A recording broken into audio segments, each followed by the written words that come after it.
Today we're showing you how to make a delicious small batch of Irish stew made with tender lamb, or you can use beef, plenty of carrots and potatoes which simmer in a rich beer-based broth. This hearty stew is so easy to make, and it's the perfect amount for one person. Hi, I'm Joni from One Dish Kitchen, the #1 source for single serving recipes. Let me show you how to make it. So let's prepare the lamb and the vegetables. Take a 5-ounce piece of lamb shoulder and cut it into approximately 1-inch cubes. Season the lamb with 1/4 teaspoon of salt and 1/8 teaspoon of black pepper, and we'll set the plate aside. Now we'll need 1/2 cup of chopped onions, as well as 1 celery stalk, 1 medium-sized carrot, and 1 clove of garlic. Next, take 2 small red potatoes that we've scrubbed and cut them into medium-sized cubes. Now that we've prepped our ingredients, heat 1 tablespoon of vegetable oil in a 2-quart saucepan over medium-high heat. Add the chunks of lamb to the pan and brown them on all sides. This takes about 6 minutes. Remove the lamb from the pot and place them on a plate.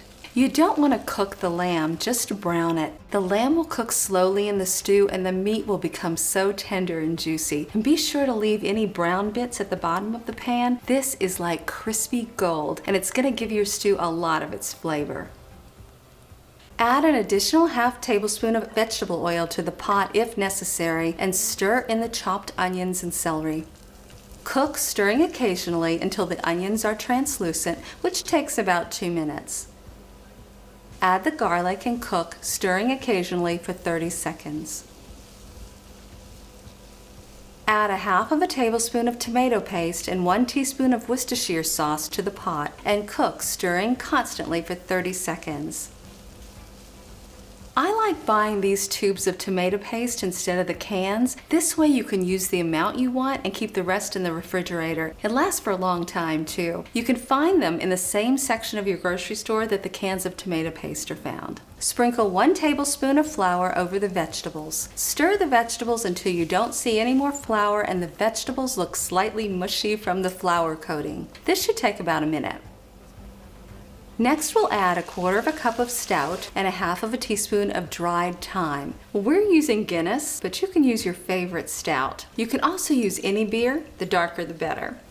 We're only using 1/4 cup, so you can either sip on the rest while you make your stew, or save it and pour it over ice cream topped with hot fudge. This makes a Guinness float, and it is so incredibly delicious. You'll have to trust me on this, but we have a recipe for it on our website, onedishkitchen.com, that you'll have to check out. If you don't want to use beer, you can substitute the stout with 1/4 cup of beef broth and 1/4 teaspoon of Worcestershire sauce. Stir until the beer has reduced and is slightly thickened. Add 1 cup of beef broth as well as the browned lamb to the pot. Bring to a light boil, reduce the heat to low, then cover the pot and simmer for 25 minutes. Stir occasionally and make sure the stew stays at a very low simmer. Add the potatoes and carrots to the stew, cover the pot again, and continue cooking on low heat for another 25 minutes. When done, the meat should be tender and flake apart easily, and the potatoes should be cooked through. If the potatoes aren't tender, cover the pot again and cook for an additional 5 to 10 minutes or so until they're tender. Taste the stew and feel free to add additional salt if you feel it needs it. Pour into a bowl and enjoy with a piece of crusty bread. If you have any ingredients left over from this recipe, be sure to check out our Irish stew recipe page on our website, where we list ways to use up any leftover ingredients. The link is in the description below. And be sure to check out these great videos and click below to like and subscribe. And please visit onedishkitchen.com, where we have hundreds of single serving recipes. At One Dish Kitchen, cooking for one is all we do. Bye for now.